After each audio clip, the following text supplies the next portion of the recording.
नमस्कार फ्रेंड्स, एक बार फिर से आप सभी का स्वागत है आपके अपने YouTube चैनल शाक्या जी जीके क्लासेस पर। फ्रेंड्स, आई होप कि आप सभी की तैयारी बहुत अच्छी चल रही होगी। दोस्तों, अगर आप लोग यूपी पुलिस कांस्टेबल की तैयारी कर रहे हो तो जी हाँ दोस्तों, आप बिल्कुल सही चैनल पर आए हो। दोस्तों, इस चैनल पर दोस्तों आपके लिए बिल्कुल यूपी पुलिस कांस्टेबल से संबंधित कंटेंट देखने को मिलेगा। हमने यूपी पुलिस कांस्टेबल से संबंधित मॉडल पेपर सीरीज चालू की थी। हमने 11 मॉडल पेपर कंप्लीट कर लिए मित्रों। कितने मॉडल पेपर कंप्लीट कर लिए दोस्तों? हमने 11 मॉडल पेपर कंप्लीट कर लिए। आज हमारा ये 12 मॉडल पेपर है। जिन्होंने अभी तक नहीं देखे वो जल्दी से जाइए, वीडियो के डिस्क्रिप्शन में प्लेलिस्ट का लिंक दिया हुआ है, आप लोग वहां से देख लीजिए। दोस्तों, हर एक मॉडल पेपर आपके लिए इंपॉर्टेंट है दोस्तों, ठीक है। ये क्लास दोस्तों एसएससी जीडी वालों के लिए भी इंपॉर्टेंट है दोस्तों, क्योंकि जीके जीएस सभी में सेम रहता है दोस्तों, ठीक है। अगर पीडीएफ चाहिए इसकी तो आप लोग जुड़िए मेरे टेलीग्राम चैनल से, जिसका लिंक मैंने इस वीडियो के डिस्क्रिप्शन में दिया हुआ। अंत तक जरूर वॉच करना, बहुत इंपॉर्टेंट मॉडल पेपर है दोस्तों आप लोगों के लिए। पहला क्वेश्चन आपके सामने, क्वेश्चन नंबर 277 देखिए। भारत में कितने वर्ष के अंतराल के बाद जनगणना की जाती है? बहुत ही शानदार क्वेश्चन है, कमेंट करें। 5 वर्ष बाद, 7 वर्ष बाद, 10 वर्ष बाद, 8 वर्ष बाद कमेंट करिएगा। बहुत ही शानदार ये क्वेश्चन है सभी बच्चे। क्या राइट ऑप्शन होगा जल्दी से बताएंगे मेरे सभी स्टूडेंट्स। भारत में दोस्तों जनगणना की जाती कितने वर्षों के बाद? 10 वर्षों के बाद। जी हां दोस्तों, किस बच्चे ने ऑप्शन सी को लॉक किया? जो भी मेरे स्टूडेंट्स ऑप्शन सी को लॉक करें वो बिल्कुल सही तैयारी करें। दोस्तों, एग्जाम में क्वेश्चन ये पूछा जाता है कि भारत में पहली जनगणना कब हुई थी? दोस्तों देखिए दोस्तों, पहली जनगणना, अगर हम पहली जनगणना की बात करें दोस्तों तो ये पहली जनगणना हुई थी आपके 1872 में। कब हुई थी? 1872 में। और क्वेश्चन ये पूछा जाता है एग्जाम में कि जो पहली जनगणना 1872 में हुई थी वो किसके समय हुई थी? तो आप ध्यान रखेंगे लॉर्ड मेयो के समय। दोस्तों ध्यान रखेंगे, लॉर्ड मेयो के समय दोस्तों, ठीक है। लॉर्ड मेयो के समय में हुई थी ये जनगणना, ठीक है। अगर हम वही दोस्तों, अगर आपको क्वेश्चन एग्जाम में ये पूछ ले कि नियमित जनगणना कब हुई थी दोस्तों, तो यहां पर आप वो भी देखिए, नियमित जनगणना, नियमित जनगणना, ठीक है। अगर आप नियमित जनगणना देखें तो 1881 ईस्वी में हुई थी, 1881 ईस्वी में। और यह भी पूछ ले कि जो नियमित जनगणना होती है वे किसके समय में हुई थी, तो आप ध्यान रखेंगे लॉर्ड रिपन के समय, लॉर्ड रिपन के समय दोस्तों, ठीक है। ये क्वेश्चन से एग्जाम में सीधे के सीधे ऐसे ही छपेंगे मित्रों, ठीक है। आपके लिए बहुत इंपॉर्टेंट है ये क्लास दोस्तों, ठीक है। इस क्लास को जितना हो सके उतना शेयर करिए दोस्तों, मोस्ट इंपॉर्टेंट क्लास है आप लोगों के लिए। क्वेश्चन 278, द गोल्डन गेट के लेखक कौन है दोस्तों? ललित शास्त्री, विक्रम सेठ, नरेंद्र जैन या फिर जेके गाल्वरेथ? कमेंट सेक्शन में कमेंट करेंगे मेरे सभी स्टूडेंट। बहुत ही शानदार ये क्वेश्चन है दोस्तों, सभी बच्चे बताएंगे। द गोल्डन गेट के लेखक हैं दोस्तों विक्रम सेठ। जी हां दोस्तों, द गोल्डन गेट के लेखक कौन है? विक्रम सेठ हैं दोस्तों। इन्होंने दोस्तों एक और पुस्तक लिखी है। इनकी एक पुस्तक है दोस्तों, इनकी एक पुस्तक का नाम है, ध्यान रखेंगे, एग्जाम में पूछ ली जाती है। इनकी एक बहुत ही प्रसिद्ध पुस्तक है, इनकी दोस्तों ए सूटेबल बॉय, इनकी एक पुस्तक है दोस्तों a suitable boy, a suitable boy इन्हीं की पुस्तक है, ए सूटेबल बॉय, ठीक है दोस्तों। तो ये ध्यान रखेंगे। अगले क्वेश्चन की तरफ बढ़े दोस्तों। बहुत शानदार क्लास चलेगी, आपको अंत तक वीडियो वॉच करना है मित्रों, है ना। एक भी क्वेश्चन को छोड़ना नहीं है। ये सभी के सभी क्वेश्चंस आपके यूपी पुलिस कांस्टेबल को टारगेट करते हुए लेके आए हैं दोस्तों, ठीक है। जो लोग यूपी पुलिस कांस्टेबल की तैयारी कर रहे हैं दोस्तों वो बिल्कुल सही चैनल पर आए दोस्तों, ठीक है। हर एक क्वेश्चन का जवाब देना है। गुरु नानक का जन्म 1469 ईस्वी में कहां पर हुआ था? मुल्तान में, अमृतसर में, रोपड़ में या फिर ननकाना तलवंडी में? कमेंट करिएगा। बहुत ही शानदार क्वेश्चन है, सभी बच्चे मेरे कमेंट करेंगे, जितने भी स्टूडेंट वीडियो को देख रहे हैं। और जितना हो सके इस मॉडल पेपर को शेयर करिए दोस्तों। आज हमारा ये 12वां मॉडल पेपर है। हमने कुल 11 मॉडल पेपर कंप्लीट कर लिए हैं। जिन्होंने नहीं देखे वो जल्दी से जाइए, वीडियो की डिस्क्रिप्शन में प्लेलिस्ट का लिंक दिया हुआ है। और अब जो भी स्लाइड पर पढ़ाया जा रहा है उसकी अगर आपको पीडीएफ चाहिए तो आप लोग जुड़िएगा मेरे टेलीग्राम चैनल पर, जिसका लिंक मैंने इस वीडियो के डिस्क्रिप्शन में दिया हुआ है। जी हां दोस्तों, इस वीडियो के डिस्क्रिप्शन में आपको मेरा टेलीग्राम चैनल ज्वाइन मिलेगा दोस्तों। पीडीएफ के लिए ज्वाइन कर लीजिए दोस्तों। अगर गुरु नानक के जन्म की बात करें तो इनका जन्म ननकाना तलवंडी में हुआ था दोस्तों, ठीक है। अब ये कहां पर पड़ता है, क्वेश्चन ऐसा भी पूछ लिया जाता है दोस्तों, ठीक है। आप इनका जन्म कब हुआ था दोस्तों? आप ध्यान रखेंगे 15 अप्रैल इनका जन्म हुआ था, 15 अप्रैल 1469 में दोस्तों, ठीक है। 15 अप्रैल 1469 में इनका जन्म हुआ था दोस्तों। ये सिखों के प्रथम गुरु थे दोस्तों। सिख धर्म की स्थापना करी है। सिखों के प्रथम गुरु, सिखों के प्रथम गुरु थे दोस्तों, ध्यान रखेंगे, प्रथम गुरु दोस्तों, ठीक है, ध्यान रखेंगे। इनकी कुछ रचनाएं हैं दोस्तों, वो भी ध्यान रख सकते हैं अगर एग्जाम में पूछ लिया जाए तो, है ना। इनकी कुछ रचनाएं हैं दोस्तों, इनकी कुछ रचनाएं हैं। उनमें से अगर हम बात करें, जैसे कि एक रचना, वो इसका हम नाम ध्यान करेंगे, जैसे आप तरवारी हो गई इनकी एक रचना, तरवारी है ना, तरवारी हो गई। और अगर हम बात करें दोस्तों इनकी रचनाओं के बारे में, तो और भी आप लिख सकते हैं इसमें, और इसमें लिख सकते हैं जैसे जगूजी हो गई दोस्तों, है ना, जगूजी हो गई, तरवारी हो गई, ये इनकी कुछ रचनाएं हैं। अगले क्वेश्चन की तरफ बढ़ते हैं। क्वेश्चन नंबर देखिएगा 280, 280वां प्रश्न देखिए। जल्लीकट्टू नामक त्योहार किस राज्य में मनाया जाता है? क्या बात है, बहुत ही शानदार क्वेश्चन है दोस्तों लगना चाहिए कि आप लोग यूपी पुलिस कांस्टेबल की तैयारी कर रहे हो दोस्तों। हर एक प्रश्न का जवाब कमेंट सेक्शन में आना चाहिए। पहला ऑप्शन आंध्र प्रदेश, दूसरा ऑप्शन तमिलनाडु, तीसरा ऑप्शन कर्नाटक, चौथा ऑप्शन तेलंगाना। दोस्तों ये क्लास आपके सभी को पता है 8 PM पर आती है, और 8 PM पर आपको सभी को अपना टेस्ट देना पड़ता है, ठीक है दोस्तों। इससे क्या आपको आपकी तैयारी का पता चलेगा कि आपकी कैसी तैयारी चल रही है दोस्तों। कमेंट सेक्शन में अंत में कमेंट करेंगे किस स्टूडेंट ने कितने क्वेश्चन सही किए। आपके कमेंट करने से दोस्तों हमें क्या बहुत मोटिवेशन मिलता है मित्रों। जल्लीकुट्टी नामक त्योहार किस राज्य में मनाया जाता है? यह त्योहार मनाया जाता है तमिलनाडु राज्य में। जी हाँ दोस्तों, ऑप्शन बी कौन कौन टिक कर रहा है भाई? ऑप्शन बी जो भी मेरे स्टूडेंट टिक कर रहे हैं वो बिल्कुल सही कर रहे हैं दोस्तों। जल्लीकुट्टी को दोस्तों तमिलनाडु के गौरव तथा संस्कृति का प्रतीक कहा जाता है दोस्तों, ध्यान रखेंगे। इस त्योहार को दोस्तों तमिलनाडु के गौरव तथा संस्कृति का प्रतीक माना जाता है दोस्तों। तो ऑप्शन बी इस प्रश्न के लिए बिल्कुल सही जवाब रहेगा। अगले क्वेश्चन की तरफ बढ़ते मित्रों। अगला क्वेश्चन देखिएगा 281, 281वां प्रश्न देखिएगा। जलियांवाला बाग के नरसंहार के समय भारत का वायसराय कौन था दोस्तों? मोस्ट इंपोर्टेंट क्वेश्चन है, पूछा जाता है एग्जाम में। Lord Ripon, Lord Curzon, Lord Canning या फिर लॉर्ड चेम्सफोर्ड? सभी बच्चे कमेंट सेक्शन में कमेंट करेंगे दोस्तों। जलियांवाला बाग, अगर हम जलियांवाले बाग की बात करें दोस्तों, कब हुआ था? तो ध्यान रखेंगे 13 अप्रैल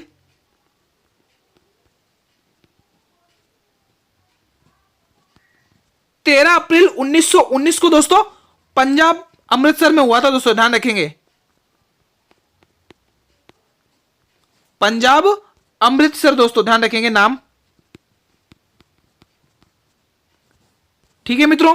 तो आप ये ध्यान रखेंगे दोस्तों, जलियांवाला बाग 13 अप्रैल 1919 को पंजाब अमृतसर में हत्याकांड ये हुआ था दोस्तों, ध्यान रखेंगे दोस्तों। उस समय दोस्तों भारत का गवर्नर कौन हुआ करता था? तो आप लोग ध्यान रखेंगे, उस समय भारत का गवर्नर हुआ करता था लॉर्ड चेम्सफोर्ड।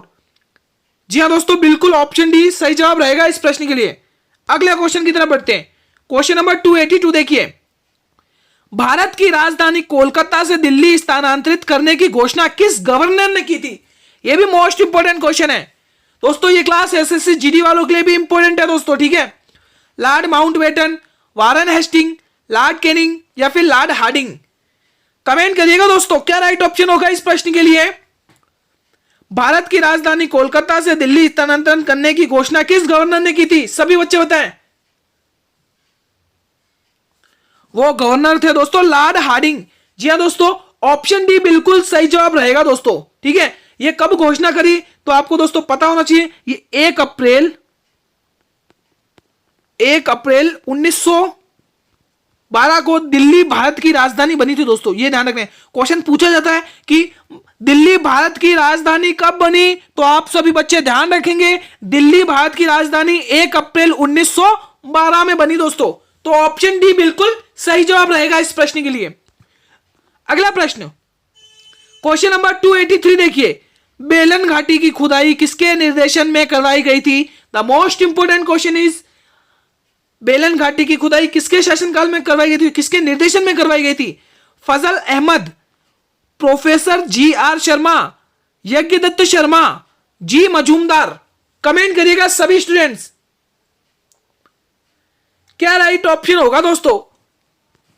ये बेलन घाटी की अगर हम बात करें तो ये बेलन घाटी दोस्तों आप ध्यान रखेंगे ये बेलन घाटी प्रयागराज में पड़ती है। प्रयागराज इलाहाबाद का प्राचीन नाम था दोस्तों, ध्यान रखेंगे, ठीक है। प्रयागराज में पड़ती है दोस्तों, ये बेलन घाटी प्रयागराज में पड़ती है दोस्तों, ध्यान रखेंगे। प्रयागराज में ये बेलन घाटी पड़ती है दोस्तों, ये ध्यान रखेंगे। तो बताइए दोस्तों, बेलन घाटी की खुदाई के निर्देशन में किसके निर्देशन में करवाई गई थी? ये कराई गई थी प्रोफेसर जी.आर. शर्मा के निर्देशन में दोस्तों। जी हाँ दोस्तों, ऑप्शन बी बिल्कुल सही जवाब रहेगा इस प्रश्न के लिए मित्रों, ठीक है। आप लोग कंसिस्टेंसी से पढ़ते रहेंगे दोस्तों। अगर आप लोग कंसिस्टेंसी से पढ़ते हैं तो आपको सिलेक्शन पक्का होगा दोस्तों, ये मेरी गारंटी है दोस्तों। बस आप लोग जुड़े रहिए चैनल से, डेली बेसिस पर अपनी तैयारी लगाते रहिए। डेली बेसिस पर एक रोजाना एक मॉडल पेपर सॉल्व करिए दोस्तों, ठीक है।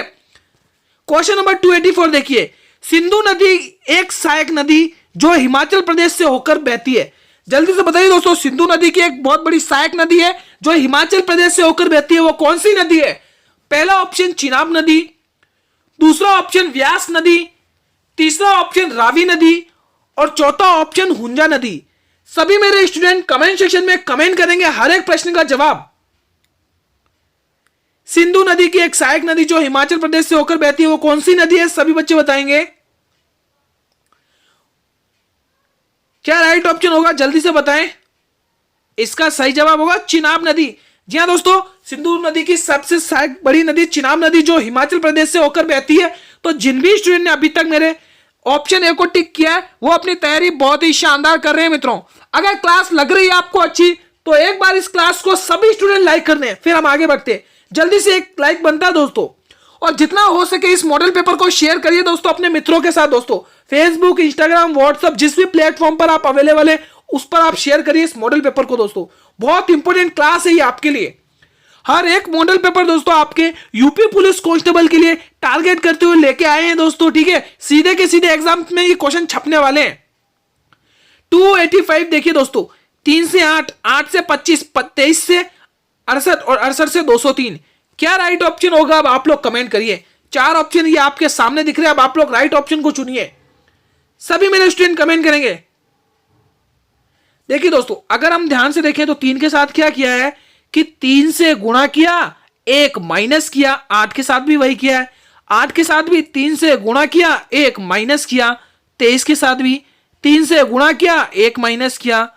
इसके 68 के साथ भी 3 से गुणा किया, 1 माइनस किया। तो अपन को अब क्या करना पड़ेगा? 203 के साथ 3 से ही गुणा करना पड़ेगा, 1 माइनस करना पड़ेगा। तो कर लीजिए 203 को 3 से गुणा, 203 को 3 से गुणा करिए। 3 3 9, 3 0 0, 3 दूनी 6, उसमें से 1 माइनस करिए, जवाब निकल कर आता है 608। किस ऑप्शन में दिख रहा है? 608। कमेंट करें, ठीक है दोस्तों। तो इस क्वेश्चन को इस प्रकार से करेंगे। यहां पर ऑप्शन ही नहीं दे रखा है, डी ऑप्शन। आप इनमें से कोई नहीं होगा दोस्तों, ठीक है। तो आप ऑप्शन डी को करिएगा, यहां पर इनमें से कोई नहीं, इनमें से कोई नहीं, ठीक है। ऑप्शन मिसप्रिंट हो गया मित्रों, ठीक है। यहां पर गलत ऑप्शन छप गया है, ठीक है। तो आप इसी प्रकार से इस क्वेश्चन को तोड़िए दोस्तों, ठीक है दोस्तों। अगले क्वेश्चन की तरफ बढ़े। अगला क्वेश्चन 286 देखिएगा दोस्तों। क्वेश्चन को ध्यान से पढ़ेंगे दोस्तों। एग्जाम में जब भी क्वेश्चन आए सबसे पहले आपको तसल्ली से हर एक क्वेश्चन को ध्यान से पढ़ना है, फिर रिप्लाई करना है। जल्दबाजी के चक्कर में आप किसी भी क्वेश्चन को गलत नहीं करेंगे। नवपाषाण काल सभ्यता के साक्ष्य उत्तर प्रदेश के किन स्थलों से प्राप्त हुए? पहला ऑप्शन प्रतापगढ़, दूसरा ऑप्शन सोनभद्र, तीसरा ऑप्शन प्रयागराज और चौथा ऑप्शन ये सभी। सभी स्टूडेंट कमेंट सेक्शन में कमेंट करेंगे इस प्रश्न के लिए क्या राइट ऑप्शन होगा।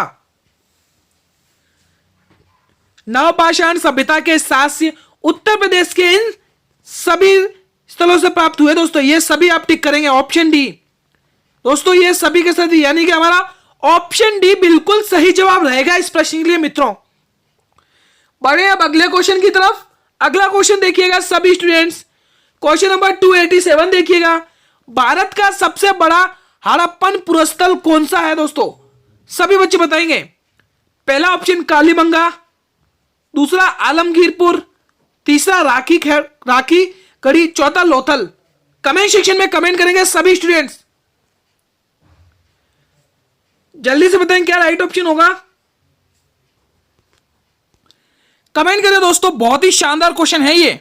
सभी स्टूडेंट्स बताएंगे कि इस प्रश्न के लिए क्या राइट ऑप्शन होगा। देखिए दोस्तों, भारत का सबसे बड़ा पूरा हड़प्पन स्थल कौन सा है? अगर आप स्थल देखें तो आप लोग कमेंट करेंगे बिल्कुल सी ऑप्शन, राखी गढ़ी। दोस्तों इस प्रश्न के लिए राखी गढ़ी बिल्कुल सही जवाब रहेगा।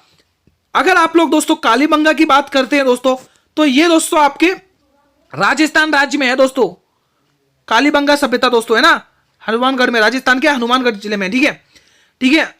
और ये दोस्तों इसकी खोज 1952 में, नोट करते जाइएगा, मोस्ट इंपोर्टेंट क्वेश्चन है, 1952 में अमलानंद घोष ने करी है मित्रों। किसने करी है? अमलानंद घोष, अमलानंद घोष। ठीक है, इसकी खोज अमलानंद घोष ने करी है दोस्तों, ध्यान रखेंगे। ठीक है, अगर यही हम बात कर ले आलमगीर की दोस्तों, आलमगीर की बात करें तो आलमगीर की दोस्तों ध्यान रखेंगे, ये आलमगीर, पहले तो आप ये ध्यान रखेंगे कि आलमगीर है किस राज्य में, है किस जिले में दोस्तों? ये है यूपी के मेरठ जिले में दोस्तों। किसमें? यूपी के मेरठ जिले में है दोस्तों, ध्यान रखेंगे। ठीक है, इसकी खोज दोस्तों 1958 में की गई थी दोस्तों। किसमें करी गई थी? 1958 में। यहां पर दोस्तों 1952 है दोस्तों। ठीक है, ध्यान रखेंगे। आगे देखिए, अगर हम बात करें दोस्तों किसकी, राखीगढ़ की तो आपने बात कर ही ली दोस्तों। राखीगढ़ ये स्थान कहां पर है, ये भी आपको पता होना चाहिए। राखीगढ़ ये स्थान दोस्तों आपके हरियाणा में पड़ता है। किसमें पड़ता है? हरियाणा में पड़ता है दोस्तों। और इसकी खोज की बात कर लें तो इसकी खोज आपके ध्यान रखेंगे 1969 में सूरजभान ने करी थी दोस्तों। किसने करी थी? सूरजभान। ठीक है दोस्तों, ध्यान रखेंगे। तो ये कुछ मोस्ट इंपोर्टेंट क्वेश्चंस थे जो आपके एग्जाम में सीधे के सीधे छपते हैं। ठीक है, आपके लिए बहुत इंपॉर्टेंट है। ठीक है, अगर क्लास अच्छी लग रही हो तो क्लास को एक लाइक करें दोस्तों, एक लाइक तो बनता है। अगले क्वेश्चन की तरफ बढ़ते हैं। क्वेश्चन नंबर 288 देखिए, 75 72 को भाग देना 18 से 18 को, 9 से 9 से 3 को। मोस्ट इंपोर्टेंट क्वेश्चन है और अधिकतर बच्चे गलत करते हैं इस क्वेश्चन को। जो क्वेश्चन हमें इजी लगता है ना देखने में, वही ज्यादातर क्वेश्चन गलत करते हैं। 4 ऑप्शन ये आपके सामने। इस क्वेश्चन को कैसे करना है तो देखिए, 72 है, अब 72 के बाद भाग है तो हमें इसे मल्टीप्लाई में बदलना पड़ेगा, तो 1/18 कर देंगे। उसी तरह से हम 1/, यहां पर भी 9 कर देंगे, उसी तरह से यहां पर भी हम 1/3 कर देंगे दोस्तों। ठीक है, अब आपको करना कैसा है देखिए, टर्मिनेट वैल्यू कैसे करनी है ध्यान से देखिएगा सभी स्टूडेंट्स। 18 एकम 18, 18 चौके 72, 9 तिया 27, यानी 4/27। किसमें दिख रहा है? 4/27 तो एक ही ऑप्शन में दिख रहा है गुरुजी, हमारा सी ऑप्शन। तो दोस्तों इस क्वेश्चन को आप इसी प्रकार से सॉल्व करेंगे दोस्तों। ठीक है, किस किस ने एक झटके में इसको सॉल्व किया है? बहुत ही इजी क्वेश्चन था, आई थिंक सभी बच्चों ने इसको क्रैक कर दिया होगा। अगले क्वेश्चन की तरफ मूव ऑन करते हैं। क्वेश्चन नंबर 289 देखिए, यदि किसी संख्या के 3/4 का 80% 63 है तो वो संख्या क्या है? मोस्ट इंपोर्टेंट क्वेश्चन है, कमेंट करिएगा। 115, 105, 110 या फिर 95। देखने में लग रहा है इजी, लेकिन हम कैसे सॉल्व करेंगे इसे? चुटकियों में दोस्तों। क्या राइट ऑप्शन होगा? देखिए दोस्तों, यदि किसी संख्या हमें नहीं पता, सपोज हम वो संख्या ए मान लेते हैं, इस संख्या के 3/4 भाग का मतलब गुणा 80%। 80% कितना है दोस्तों? 80% को एक काम करिए दोस्तों, आप लोग क्या करेंगे, सबसे पहले 80% को फ्रैक्शन में चेंज करिए। देखिए 80% को फ्रैक्शन में चेंज करेंगे, हमारे लिए और इजी हो जाएगा। 0 से 0 गया, 2 चौके 8, 2 पंचे 10। तो अब हम 80% को किस प्रकार से लिखेंगे? 4/5। क्या लिखेंगे? 4/5। 80% 63 है, इसका कितना है? 63 है। अब आप इसको टर्मिनेट कर दीजिए। तो टर्मिनेट कैसे करेंगे? 4 से 4 काटेंगे, 3 से काटिए, 3 दूनी 6, 3 एकम 3।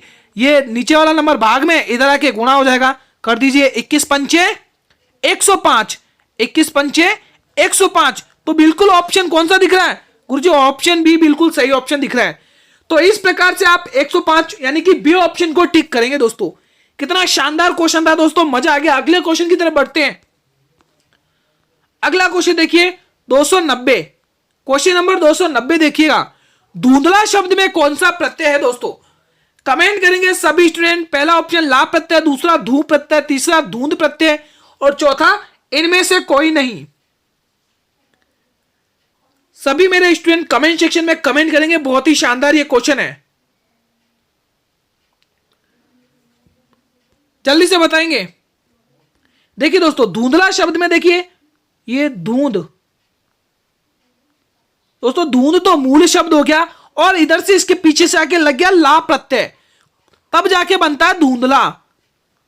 ठीक है दोस्तों, तब जाके ये शब्द बनेगा धुंधला। तो ला प्रत्यय जुड़ा है, तो पहले ही ऑप्शन में बिल्कुल सही ऑप्शन दिख रहा है। तो स्टूडेंट, जिन भी स्टूडेंट ने ऑप्शन ए को लॉक किया है वो अपनी तैयारी बहुत ही शानदार करें दोस्तों। दोस्तों आप लोग कमेंट सेक्शन में कमेंट किया करें हर क्वेश्चन की तरफ। लगना चाहिए कि दोस्तों हम यूपी पुलिस कांस्टेबल की तैयारी कर रहे हैं। अगला क्वेश्चन 291 देखिएगा सभी स्टूडेंट्स।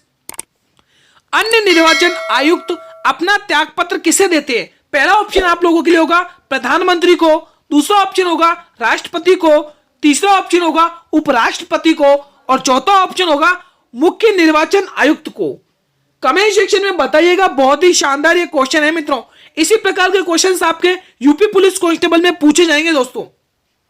हर एक मॉडल पेपर आपके लिए एग्जाम को टारगेट करते हुए लाया जा रहा है, तो सभी मॉडल पेपर आपको देखना बहुत ही इंपॉर्टेंट है। जिन्होंने अभी तक नहीं देखे हैं वो मॉडल पेपर, वो जल्दी से जाइए, वीडियो के डिस्क्रिप्शन में प्लेलिस्ट का लिंक दिया हुआ है, आप लोग वहां से देख लीजिए। ठीक है मित्रों, कमेंट करिएगा इस प्रश्न का जवाब। अन्य निर्वाचन आयुक्त अपना त्यागपत्र किसे देते हैं? ये देते हैं दोस्तों राष्ट्रपति को। दोस्तों किसे देते हैं? राष्ट्रपति को ही अपना त्यागपत्र देते हैं। तो ऑप्शन बी इस प्रश्न के लिए बिल्कुल सही जवाब है। अगला क्वेश्चन देखिए, क्वेश्चन नंबर 292 देखिएगा। एक संख्या y जब 25% की कमी की जाती है, एक संख्या है y, उसमें जब 25% की कमी की जाती है तो दूसरी संख्या z है, उसमें 120 की 120 हो जाती है। ठीक है, जैसे हम 25% y के अंदर कम करेंगे तो z, जो दूसरी संख्या z है ना, वो 120 हो जाती है। तो z का कितना प्रतिशत y है? और अधिकतर बच्चे गलत करेंगे इस प्रश्न को, मुझे पता है। मोस्ट इंपोर्टेंट क्वेश्चन है दोस्तों, गलत मत करिएगा। ठीक है, इस प्रश्न के लिए क्या जवाब होगा? ये चार ऑप्शन आपके सामने दिख रहे हैं। पहले आप क्या करेंगे दोस्तों, इसमें क्या बोला है, कोई संख्या y का 25% कम होते ही तो z का 120 हो जाती है। तो पहले देखिए यहां पर y लिखिए। ठीक है, y का 25% कम, 25% कम यानी 75%। 75% किसके बराबर? 100। z क्या है? 120%। यहां पर मैं थोड़ा सही से लिख देता हूं। ठीक है, यहां पर कुछ मिस सही से लिख देता हूं, छोटे छोटे अक्षरों में स्पेस कम पड़ेगा। ठीक है, देखिए यहां पर क्या है, y है वो 25% कम हो रही है, यानी कि 75% हो रही है। ठीक है, अब क्या बोल रहा है, तो वो जो दूसरी संख्या z है ना, वो 120 हो जाती है। तो दूसरी संख्या z कितनी हो जाती है? 120% हो जाती है। अब वैल्यू टर्मिनेट करिए, प्रतिशत से प्रतिशत काटिए, 15 की टेबल से काटिए, 15 पंचे 75 और 15 अट्ठे 120, यानी कि y का अनुपात कितना आ रहा है? 8 और z का अनुपात 5 आ रहा है। तो वही आप यहां पर लिखिए, यहां लिखिए y, यहां लिखिए z। अब इनकी वैल्यू लिखिए, y की वैल्यू पहले 5 थी, अब ये किसके बराबर है? 8 के। तो 8 यहां लिखिए, 5 यहां लिखिए। अब आपको करना कुछ नहीं है दोस्तों, 8/5 करिए, हमको 100% y की z का मान निकालना है ना, z का कितना प्रतिशत y है यही तो निकालना है। तो करिए, ये 20 बार कटेगा और 20 अट्ठे 160, तो 160 है। कितना प्रतिशत है ये? 160% है मित्रों, ध्यान रखेंगे सभी स्टूडेंट। ठीक है, तो इस प्रश्न को इस प्रकार से सॉल्व करेंगे। मुझे पता है बहुत सारे स्टूडेंट ने गलत किया है, आपको गलत नहीं करना है। इसी प्रकार से हर क्वेश्चन को आप सॉल्व करेंगे जब ऐसे क्वेश्चन आते हैं। तो अगले क्वेश्चन की तरफ बात करते हैं हम। क्वेश्चन नंबर 293 देखिए, कांग्रेस के कराची अधिवेशन के अध्यक्ष कौन थे? क्या बात है, मोस्ट इंपोर्टेंट क्वेश्चन आया है। पहला ऑप्शन महात्मा गांधी जी, दूसरा ऑप्शन जवाहरलाल नेहरू, तीसरा ऑप्शन सुभाष चंद्र बोस और चौथा ऑप्शन वल्लभ भाई पटेल। कमेंट करिएगा मित्रों कि क्या राइट ऑप्शन होने वाला है इस प्रश्न के लिए। कांग्रेस के कराची अधिवेशन के अध्यक्ष कौन थे? सभी बच्चे बताएंगे। इसके अध्यक्ष थे दोस्तों वल्लभ भाई पटेल, सरदार वल्लभ भाई पटेल थे दोस्तों। अब ये अधिवेशन कब हुआ है? कराची अधिवेशन कब हुआ है? तो कराची अधिवेशन 1931 में हुआ है मित्रों। कब हुआ है? 1931 में हुआ है दोस्तों। और दोस्तों इस अधिवेशन में किसके समझौते की बात हुई थी दोस्तों? किसका समझौता का समर्थन किया गया था? तो आप ध्यान रखेंगे, इस अधिवेशन के अंदर गांधी इरविन समझौते का समर्थन किया गया था दोस्तों। गांधी इरविन समझौता, गांधी इरविन समझौता, गांधी इरविन समझौते का समर्थन किया गया था दोस्तों। समर्थन किया गया। ठीक है मित्रों, एग्जाम में पूछ लिया जाता है कराची अधिवेशन के अंदर किसका समझौता किया गया था, तो आप ध्यान रखेंगे गांधी इरविन समझौते का समझौता किया गया था। अगला क्वेश्चन 294 देखिए सभी स्टूडेंट्स। सत्यार्थ प्रकाश, यहां दोस्तों इंपोर्टेंट क्वेश्चन ये भी है, सत्यार्थ प्रकाश पुस्तक के लेखक कौन है? रविन्द्रनाथ टैगोर, दयानंद सरस्वती, कालिदास या फिर जयदेव? कमेंट करिए दोस्तों क्या राइट ऑप्शन होगा।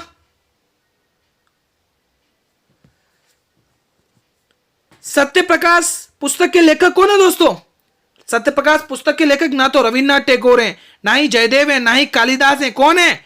स्वामी दयानंद सरस्वती हैं, जिन्होंने क्या किया था?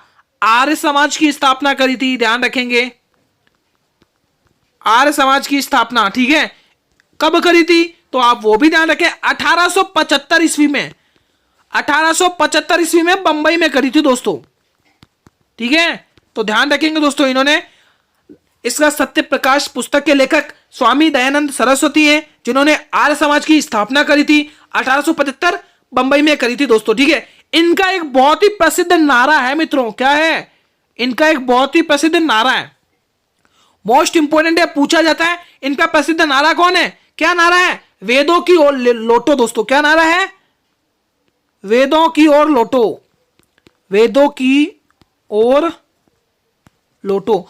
एग्जाम में पूछ लिया जाता है कि वेदों की ओर लौटो किसका प्रसिद्ध नारा है दोस्तों, तो आप ध्यान रखेंगे स्वामी दयानंद सरस्वती का, जिन्होंने सत्यार्थ प्रकाश की रचना पुस्तक की लेखक है, ये आर्य समाज की स्थापना करी है। इनका एक प्रसिद्ध नारा है वेदों की ओर लौटो। अगला क्वेश्चन, हम भी अपने अगले क्वेश्चन की तरफ लौटते हैं।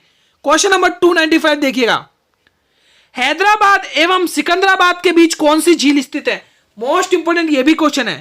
राणा प्रताप सागर, जवाहर सागर, हुसैन सागर या फिर गांधी सागर? कमेंट करें सभी स्टूडेंट्स।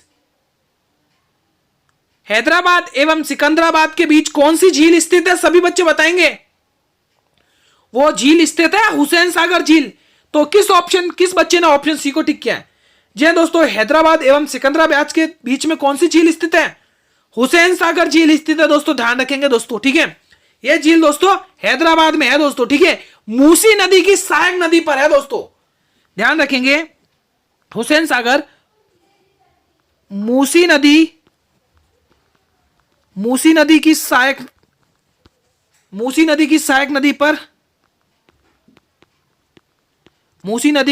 नदी पर ध्यान रखेंगे, मूसी नदी की सहायक नदी पर इसको 1592 ईस्वी में बनाया गया था। 1592 में निर्माण किया गया था दोस्तों। ध्यान रखेंगे, ठीक है। तो इस प्रश्न के लिए बिल्कुल आप लोग सी ऑप्शन टिक करेंगे दोस्तों, हुसैन सागर। ठीक है, अगले क्वेश्चन की तरफ बढ़ते हैं। 296 देखिए, सर्वप्रथम रक्त परिसंचरण तंत्र का अध्ययन किया था दोस्तों।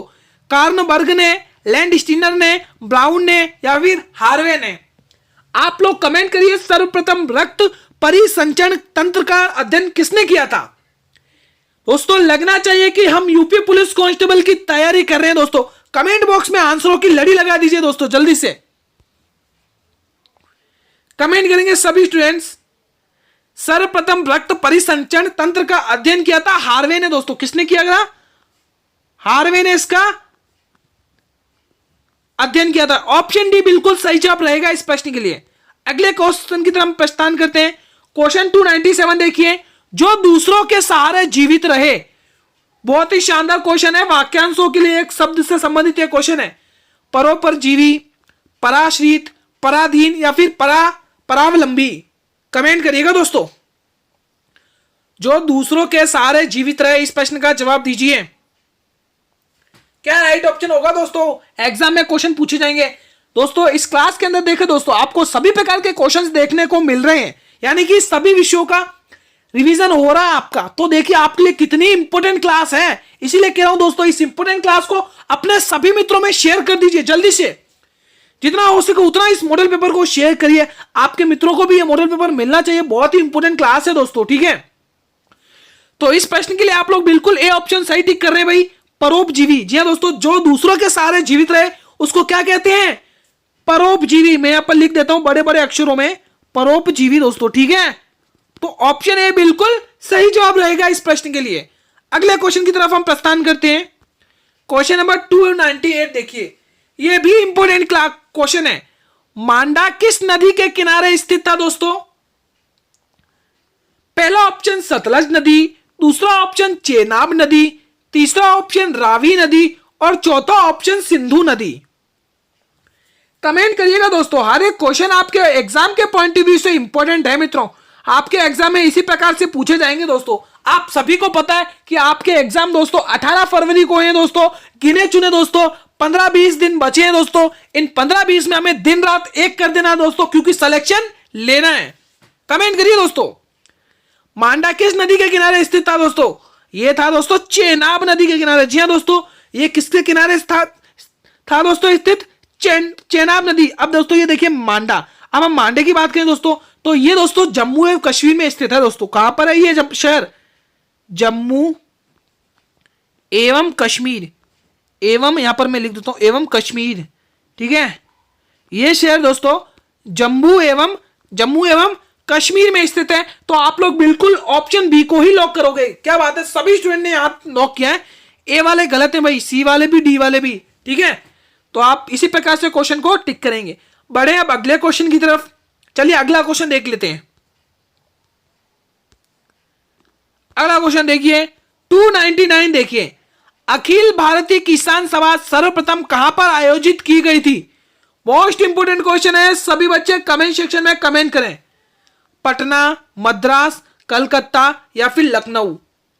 क्या राइट ऑप्शन होगा मेरे सभी स्टूडेंट बताएंगे कमेंट करके। दोस्तों आप लोग अंत में जरूर बताएंगे कि मेरे किस स्टूडेंट ने कितने क्वेश्चन सही किए। दोस्तों आप लोग रेस्पॉन्स किया करें, आपके रेस्पॉन्स से हमें मोटिवेशन मिलता है मित्रों, ठीक है दोस्तों। ये सभी के सभी मॉडल पेपर दोस्तों मैं आपके लिए जो लेके आ रहा हूं, मोस्ट इंपोर्टेंट आपके एग्जाम में रामबाण साबित होने वाले हैं। मैं आप सभी से यही रिक्वेस्ट करता हूं, आप लोग एग्जाम से पहले ये सभी मॉडल पेपर देखकर जाइए दोस्तों, ठीक है। अखिल भारतीय किसान सभा सबसे पहले आयोजित हुई थी दोस्तों, वो हुई थी लखनऊ में दोस्तों, जिसको नवाबों का शहर कहा जाता है दोस्तों। नवाबों का शहर, ध्यान रखेंगे दोस्तों, ठीक है। तो ऑप्शन डी बिल्कुल सही जवाब टिक करेंगे, जो भी ऑप्शन डी को टिक कर रहे हैं मित्रों, ठीक है। बढ़े अब अगले क्वेश्चन की तरफ। अगला क्वेश्चन देखिए 300वां, मंगल पांडे का संबंध कहां से है? सभी बच्चे बताएंगे दोस्तों। पहला ऑप्शन बैरकपुर, दूसरा ऑप्शन दिल्ली, तीसरा ऑप्शन मेरठ और चौथा ऑप्शन इनमें से कोई नहीं।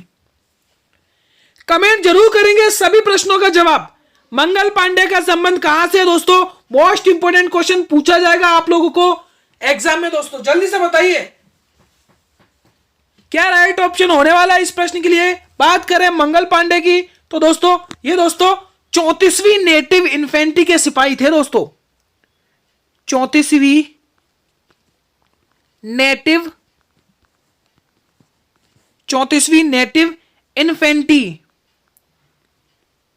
इन्फेंट्री के सिपाही थे दोस्तों, इन्फेंट्री के, ठीक है। इन्फेंट्री की ये सिपाही थे, इन्फेंट्री के सिपाही थे दोस्तों, ठीक है। तो ध्यान रखेंगे क्वेश्चन पूछ लिया जाता है दोस्तों, ठीक है। मोस्ट इंपोर्टेंट क्वेश्चन रहता है दोस्तों। और मेरठ में तो आप जानते हैं दोस्तों 1857 विद्रोह का यहां से वो हुआ था दोस्तों, है ना, बिगुल बजा था मेरठ से।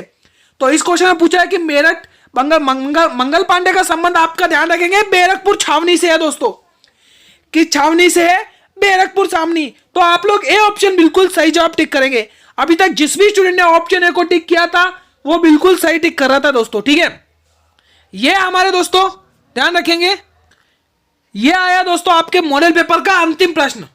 और आप सभी स्टूडेंट को पता है कि हर मॉडल पेपर में मैं आपके लिए क्वेश्चन छोड़ के जाता हूं और उस क्वेश्चन का जवाब आप लोगों को कमेंट सेक्शन में देखना पड़ता है। क्या क्वेश्चन है? कबड्डी खेल का उद्गम किस देश में हुआ था दोस्तों? उद्भव किस देश से माना जाता है? Answer in the comment section. देखिए दोस्तों यहां पर लिख रखा है answer in the comment box, ठीक है दोस्तों। आप लोगों को कमेंट सेक्शन में इसका जवाब देना है दोस्तों, ठीक है। आज हमारा यहां पर कंप्लीट होता है दोस्तों 12वां मॉडल पेपर भी। जी हाँ दोस्तों, आज हमारे 12 मॉडल पेपर कंप्लीट हो गए हैं। जिन्होंने अभी तक वो सभी मॉडल पेपर नहीं देखे हैं वो जल्दी से जाएगा, वीडियो के डिस्क्रिप्शन में प्लेलिस्ट का लिंक दिया हुआ है, आप लोग वहां से देख लीजिए, वहां पर प्लेलिस्ट का लिंक मिलेगा, UP police model paper series 2023 दोस्तों 2024, ठीक है। आप लोग जल्दी से जुड़ जाइए दोस्तों। अगर आपको ये वीडियो अच्छी लगी तो इस वीडियो पर आप लोग करेंगे सभी स्टूडेंट लाइक, और जितना हो सके इस वीडियो को उतना शेयर करेंगे अपने सभी मित्रों में दोस्तों, चाहे फेसबुक हो, चाहे इंस्टाग्राम हो, चाहे जो भी प्लेटफॉर्म आप अवेलेबल है वहां पर आप इसको शेयर करिए दोस्तों, ठीक है। मोस्ट इंपोर्टेंट मॉडल पेपर था ये आज का, ठीक है मित्रों। हर एक मॉडल पेपर के अंदर आपको प्रीवियस ईयर के क्वेश्चंस देखने को मिलेंगे। आप लोगों को भी पता है कि प्रीवियस ईयर क्वेश्चंस की कितनी इंपॉर्टेंस होती है हर एक एग्जाम्स में, ठीक है।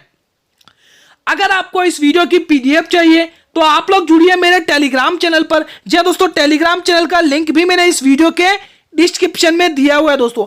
आप लोग वीडियो के डिस्क्रिप्शन में जाइए, वहां पर आपको टेलीग्राम चैनल का चैनल मिलेगा दोस्तों, वहां से ज्वाइन हो जाइए। बिल्कुल फ्री ऑफ कॉस्ट आपको पीडीएफ मिलेगी जो आपके एग्जाम के लिए मोस्ट इंपोर्टेंट होने वाली है दोस्तों, ठीक है। चैनल पर भी पहली बार विजिट कर रहे हो तो चैनल को भी करिएगा सब्सक्राइब, और बेल नोटिफिकेशन को भी प्रेस करिएगा, ताकि मैं जब भी नई वीडियो को अपलोड करूं तो सबसे पहले नोटिफिकेशन आप लोगों को मिले, ठीक है मित्रों। कल मिलेंगे इसी टाइम पर। देखिए दोस्तों, आप लोगों को पता होना चाहिए कि हमारी क्लास का टाइम डेली 8 PM पर होता है दोस्तों, डेली 8 PM पर आती है, और डेली 8 PM पर आने का मतलब आप सभी को अपना टेस्ट देना होता है और अपनी तैयारी को एनालाइज करना पड़ता है दोस्तों, ठीक है।